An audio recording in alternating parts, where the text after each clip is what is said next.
Un peu de silence, s'il vous plaît. Gardons à ce débat sa dignité. Monsieur le Président, le débat est sensible. Bien peu de députés ont assisté au début de la discussion de la loi sur l'immigration, mais les passions sont prêtes à s'enflammer. Et Jean-Pierre Chevènement, pour défendre sa loi, en a d'abord appelé aux principes républicains. L'intention du gouvernement est avant tout de servir l'intérêt général, de mettre notre pays en règle avec les engagements internationaux qu'il a souscrits, de construire un consensus républicain dans le pays, sur la base de principes dans lesquels puisse se reconnaître une majorité de nos concitoyens. Mais le consensus pour l'instant est introuvable. La droite s'apprête à mener une nouvelle bataille sur la procédure et sur le fond. Par un certain nombre d'articles pernicieux, on fait en sorte que la France ne pourra plus contrôler les hommes et les femmes qui rentrent en France. Opposition résolue à droite, hésitation dans la majorité.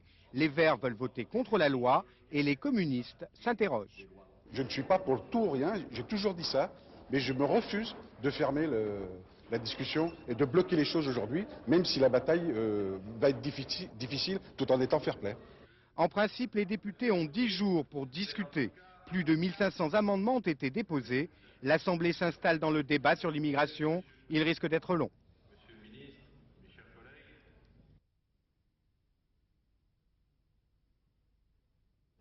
Le projet Chevènement vise à assouplir plusieurs dispositions des lois Pasqua-Debré.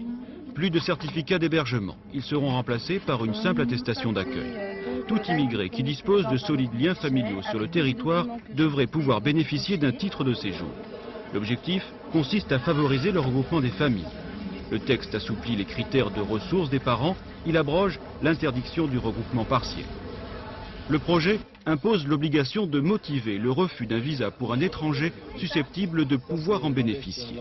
Le droit d'asile s'étend notamment aux personnes persécutées dans leur pays en raison de leur action en faveur de la liberté. En ce qui concerne la durée de rétention avant une expulsion, elle est rallongée et passe de 10 à 12 jours. Enfin, le texte renforce les sanctions contre l'immigration illégale.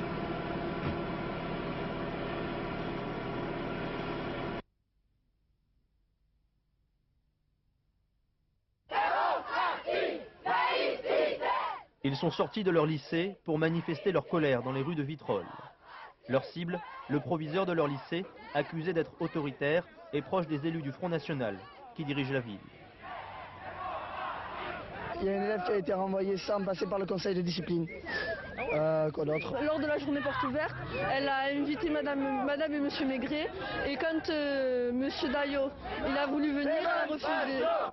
Mardi dernier déjà, 70% des professeurs du lycée Mendès France s'étaient mis en grève, solidaires avec les élèves. Ce matin, les enseignants ont reconduit le mouvement. Qui est pour? Il faut compter là. Avant-hier, ils avaient été reçus au rectorat, sans résultat. La grève a été votée à l'unanimité de la part des professeurs. Parmi les faits reprochés au proviseur, la venue le mois dernier de policiers municipaux à l'intérieur de l'établissement. Le proviseur n'a pas su faire preuve de neutralité en plus par rapport à l'arrivée du Front National à Vitrolles. Et on le déplore. Monique Lehmann, le proviseur du lycée, s'en tient pour l'instant à un communiqué où elle dénonce un procès d'intention. Mais certaines de ses collaboratrices volent à son secours et réfutent les accusations de racisme. Je suis algérienne moi, et puis on m'a employée ici alors que j'ai terminé un diplôme, j'ai fait un parcours de combattant pour avoir un emploi et on m'a employée ici sans problème. Et je veux dire, à partir de là, je ne pense pas qu'il y ait racisme quelque part. L'éducation nationale a diligenté une enquête au lycée Pierre Mendès France. Ses conclusions ne sont pas encore connues.